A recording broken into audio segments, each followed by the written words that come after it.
Penyakit tanaman yang disebabkan oleh faktor biotik ialah penyakit yang diakibatkan oleh organisme pengganggu seperti patogen dan biasanya gejala kerusakan rata pada satu hamparan tanaman.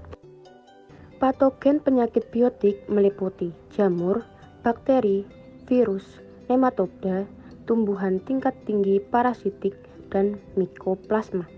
Faktor biotik yang lainnya yakni serangan hama, gulma, dan satwa liar.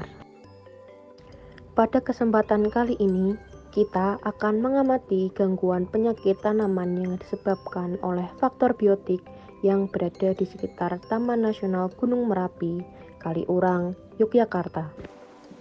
Halo teman-teman semuanya, saat ini kami sedang berada di wilayah Taman Nasional Gunung Merapi.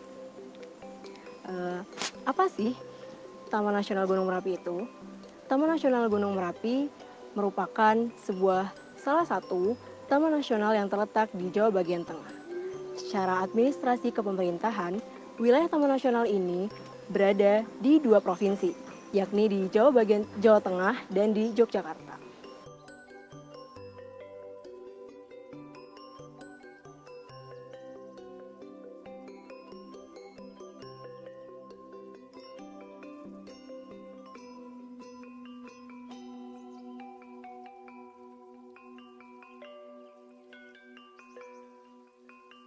Taman Nasional Gunung Merapi dengan berbagai keanekaragaman hayatinya sekarang sudah menjadi salah satu daya pikat mahasiswa untuk melakukan penelitian dan praktek lapangan.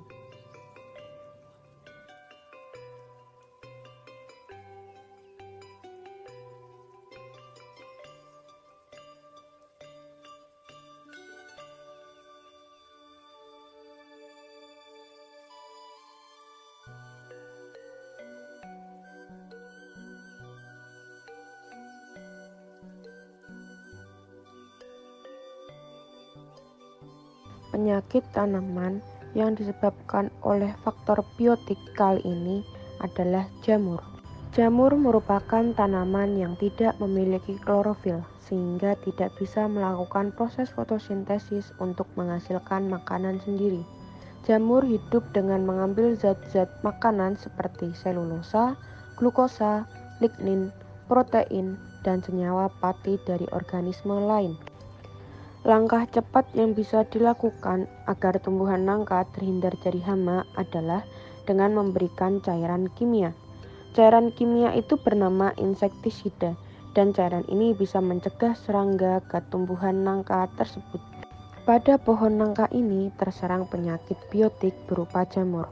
Untuk pengendalian yang dapat dilakukan ialah memusnahkan bagian yang terkena hama atau penyakit dan memberikan cairan kimia. Berikutnya penyakit tanaman yang disebabkan oleh faktor biotik yang terjadi pada palem, yakni terjadi bercak daun. Penyebab terjadinya bercak daun pada palem disebabkan oleh jamur Fusarium sp, Bestalotia sp, Glusporium sp, dan lain-lain. Gejala yang ditimbulkan pada palem yakni pada daun tua atau muda terdapat bercak berbagai bentuk berwarna kuning atau hijau yang akan menghilang. Bercak ini meninggalkan bekas terang berwarna hitam, abu-abu, dan coklat. Bagian tersebut kemudian kering. Serangan berat seluruh tajuk kering dan daun menutup. Buah akan rontok. Pengendalian bercak daun pada palem bisa dengan memotong dan membakar bagian yang sakit dan penyemprotan fungisida. Berikutnya, penyakit tanaman yang disebabkan oleh faktor biotik yakni benalu. Benalu merupakan gulma yang bersifat parasit obligat, tidak dapat hidup tanpa inang. Benalu bertahan hidup dengan menyerap unsur hara melalui batang inang dengan organ yang disebut haustoria, tetapi bisa berfotosintesis sendiri dengan batang dan daun yang dimilikinya. Dampak negatif dari adanya benalu yakni batang atau cabang yang ditempeli benalu lambat laun akan mengering dan layu. Penyebaran benalu biasanya melalui burung dan beberapa jenis hewan yang dapat melontarkan bijinya sehingga dapat tumbuh pada inang baru. Pencegahan benalu dapat dilakukan dengan cara monitoring, sedangkan alternatif pengendalian berupa memotong cabang atau ranting yang terkena benalu dan dapat juga dengan membuat buffer zone. Penyakit tanaman yang disebabkan oleh faktor biotik pada kali ini adalah gulma penutup tanah. Penutup tanah merupakan tumbuhan bawah yang pertumbuhannya sangat cepat sehingga menyebabkan kompetisi dengan tanaman pokok. Kompetisi yang terjadi yaitu air, unsur hara, dan ruang tumbuh. Selain itu, penutup tanah dapat menyebabkan terhambatnya permudaan tanaman, memicu kebakaran dan penyebab hama dan penyakit. Penutup tanah dapat berupa rerumputan, tumbuhan menjalar, perdu, dan lain-lain.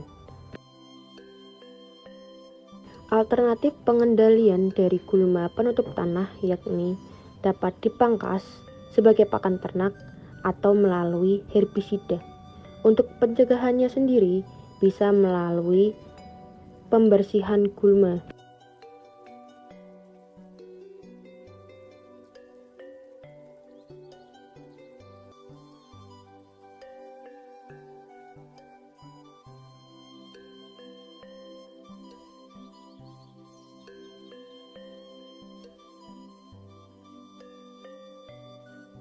Monyet ekor panjang atau Macaca fascicularis memiliki kemampuan beradaptasi yang sangat tinggi terhadap lingkungan sehingga mampu hidup di berbagai tempat.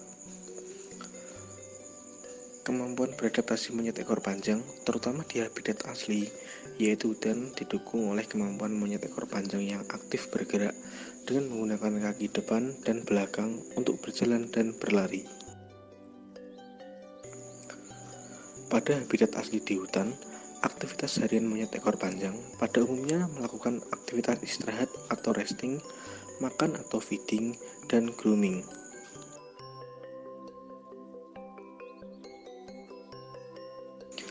Salah satu aktivitas yang sangat penting bagi kehidupan monyet ekor panjang dalam kesehariannya yaitu aktivitas makan.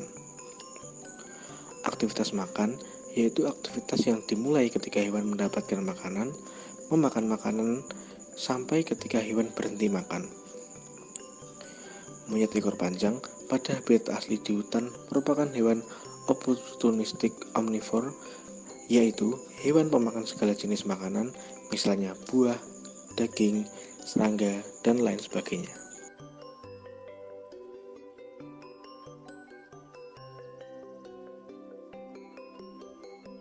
Serangan serangga hama hutan berikutnya ialah ulat dengan ukuran kecil dan cenderung berwarna coklat dan cerah, atau bisa disebut Fuctetona machaealis.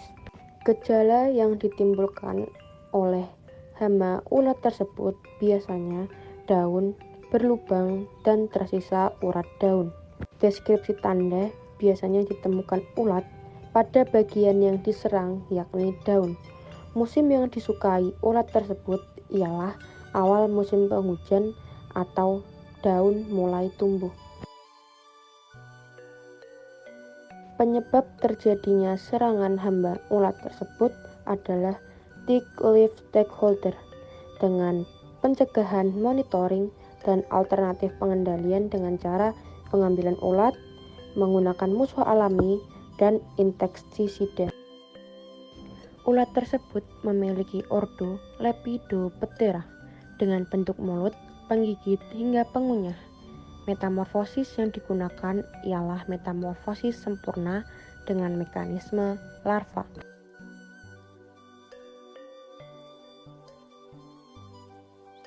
Berikutnya, penyakit tanaman yang disebabkan oleh faktor biotik, yakni serangan serangga hutan. Serangan serangga hutan pada kali ini adalah kutu putih atau scale insects yang memiliki gejala berupa daun layu dan kering. Tanda-tanda pada tanaman yang terkena kutu putih yakni bekas sekresi putih yang mengandung glukosa yang disukai semut hitam. Bagian yang diserang oleh kutu putih biasanya dapat berupa daun, batang, bahkan buah. Musim yang disukai pada kutu putih adalah musim kemarau.